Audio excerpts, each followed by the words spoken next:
Hello guys, Claudia Boleyn here, and this is another video on Doctor Who.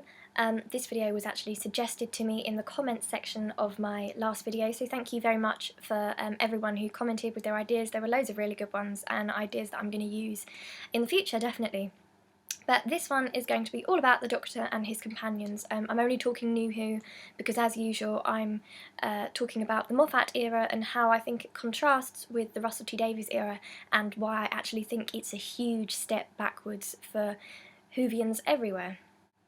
I wanted to make this video to point out a very radical change I've noticed since Stephen Moffat took over as showrunner, and that's in the character of the Doctor and his effect on the people around him. I mean, under Russell T Davies, I believe the Doctor was ultimately a force for good. I mean, obviously, if you're the Doctor's companion, you're going to get into some trouble sometimes, and it's going to be a bit scary, and you have to be quite brave to do that. But ultimately, they seem to all come away with a sense of broad-mindedness. They've seen different perspectives, their mind's been opened, and the Doctor's sort of like a teacher to them. They've become enriched by their experience in some way. Basically, the Doctor's a catalyst for change, and he also highlights the positive qualities of all of his companions, who are all very ordinary people, but they become extraordinary, not because of something they are made, but because he highlights something that is already in them and gives them the confidence to be who they are. I want to keep this video as short as possible, so I'm just going to run through very quickly an example of the main companions under Russell T Davies and the two main companions under Stephen Moffat so far, that's Clara and Amy, and contrast their experiences with the Doctor. Rose's arc is all about adventure. It's about breaking free from perhaps her mother and her background. Obviously she loves Jackie very much, but because her mother is a single parent, they're very close and Jackie's very protective, and it's all about Rose growing up and feeling fulfilled. And also, we have to remember that Rose is a very important character to a lot of people, because she represents a class that doesn't often get a very good rep on television.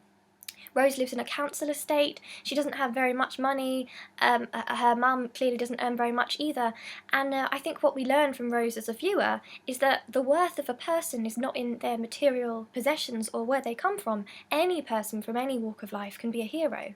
So what the Doctor offers Rose is the opportunity to see a bigger picture, the bigger picture of the world. So instead of just seeing this tiny part of London that she's grown up in, he offers her the entire universe, and she loves travelling with him. After her adventures with the Doctor, Rose goes on to join Torchwood on the parallel world. She is given the father she always dreamed of, her family's back together, her issues with Mickey seem to be fixed, and they live sort of like, I suppose, like brother and sister, and also she has her own Doctor, who she gets to grow old with, so Rose's story ends very happily, and she's definitely grown as a person. Martha Jones travels with the Doctor out of curiosity and a bit of unrequited love, but her arc's very important in a societal way, because she teaches an important message to young women and young girls, and that's don't stick around if the person you're with doesn't respect you. And I think it's hugely empowering to see at the end of Martha's arc, to see her walk away from the Doctor. Not only that, but to see her as the hero figure instead of the Doctor, and the Doctor looking up to Martha, and it's a great opportunity for the Doctor to change his value system in the way he acts. I feel like Martha is a catalyst for him, and the Doctor learns that he didn't respect her enough at the start, and they end on wonderful terms. Martha goes on to have an excellent career in unit with the military as a doctor. She goes in Torchwood for a while, so she tries a bit of everything. She's a very independent woman, and she's a very inspirational role model for young girls.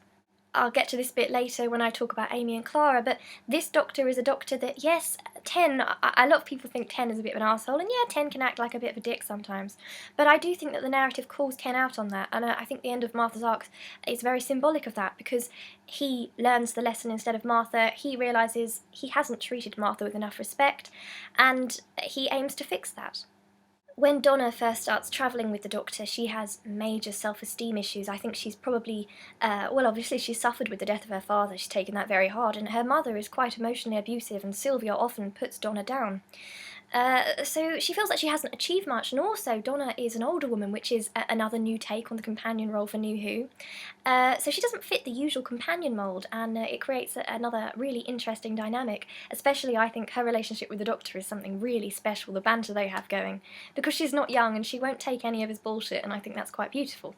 Donna's arc is all about her learning that she's just as worthy and skilled as everyone else and that her opinions do matter. She doesn't have to shout at the world, she can be that positive change she wants. Okay, so Donna might not be the most academic of the companions, but she is extremely empathetic. She feels so much emotion for people. She wants to help people. She's got so much moral goodness in her that I don't even think she realises as a character.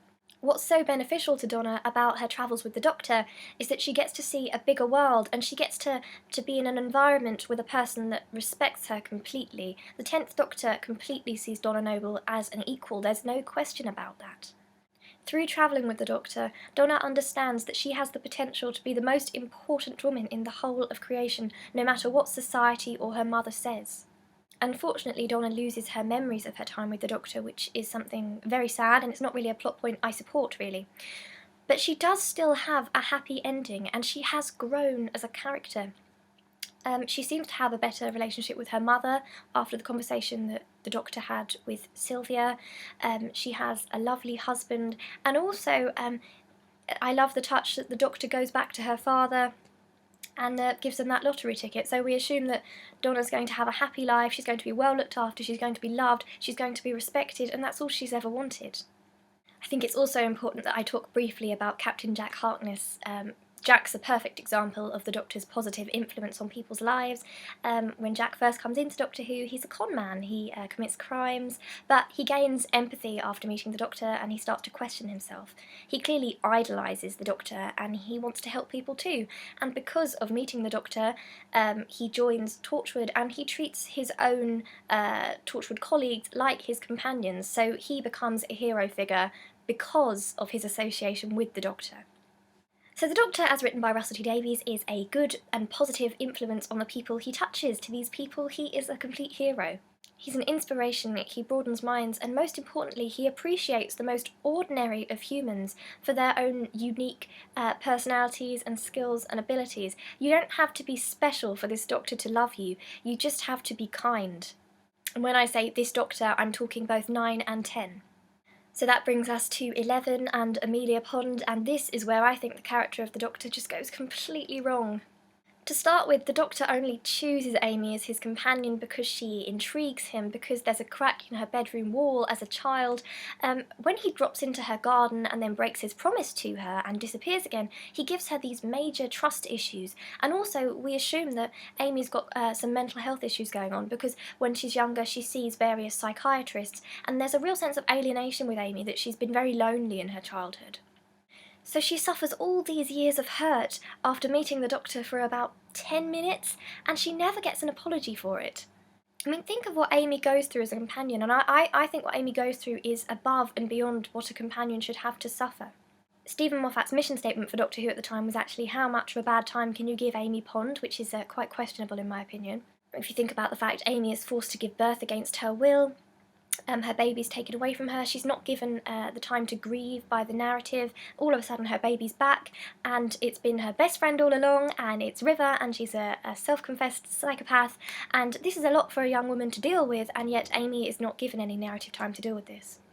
By the end of poor Amy's story, instead of us seeing some sort of growth for her, it seems to be the absolute opposite. What Amy's really doing is begrudgingly accepting that everyone has to grow up and join the real world, and that she has to say goodbye to her imaginary friend, and surely that's the opposite of what Doctor Who should teach us. Doctor Who should teach us that we can be brilliant and amazing and that we can change things, but that's not what it teaches Amelia Pond.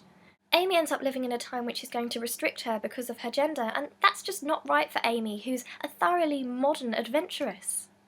I also think a major opportunity in terms of the Doctor's characterisation was lost in this instance. We could have had another Martha Jones situation where the Doctor is forced to take accountability for his actions and acknowledge that he's made a mistake and apologise, but the Doctor does not grow from what he's done to Amy. Her trust issues are never repaired because the Doctor lies, and he continues to lie to the next companion, Clara Oswald.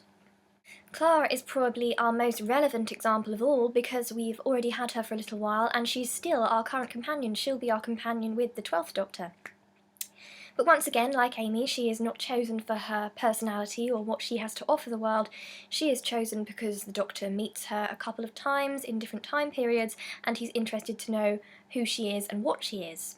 Clara's relationship with the Doctor is very toxic indeed. She's continually lied to, she's demeaned, she's patronised, she's overly sexualised, and she's simply not around for a lot of the episodes. I know that's more of a narrative flaw and a flaw in the writing rather than a flaw in the way the Doctor treats Clara, but it still prevents us from seeing any real meaningful relationship between the Doctor and Clara because we just never get to see Clara's personality properly.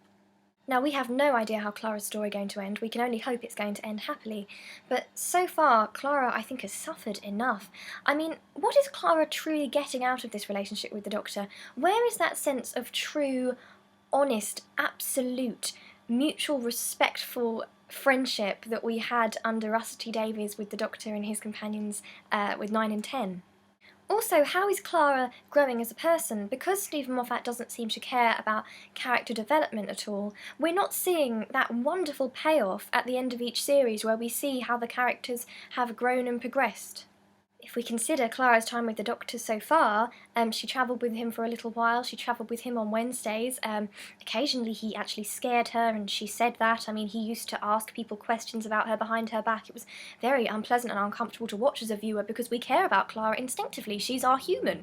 And we don't want the Doctor to treat her like that. And also that's not the Doctor we recognise. We want a Doctor who's kind to his companion and not someone who goes behind her back and lies all the time. Something startling is that she gives up her life, potentially her whole life, to save the Doctor. She believes, or she says she was born to save the Doctor, and she jumps into the Doctor's time stream, splitting herself through time and essentially killing herself, with no thought for her own life and dreams and ambitions. So it can be said that so far the 11th Doctor, well, the 11th Doctor wasn't a very positive influence on Clara Oswald's life at all. He actually ended it. All I can say in conclusion is that I don't think with the Doctor's companions that at any point with any of them you should be thinking to yourself they'd be better off as people if they'd never met him in the first place. Ideally, you want to look at their experience with the Doctor as something positive and something that helped them grow. Shouldn't people watching Doctor Who want to be companions themselves? Shouldn't they want to have that enriching experience with a close friend, to have a teacher and to learn so much more about our universe? At the moment, if you're a young woman, you're more likely to sort of lock your door and hope the 11th Doctor just walks away. But in all seriousness, we have lost that element of the Doctor being a kind and trustworthy figure, and I think that's really sad. I can only hope that 12 will be a kinder, more compassionate character that is held accountable for his actions. Thank you for watching this video. My name is Claudia Boleyn. Goodbye!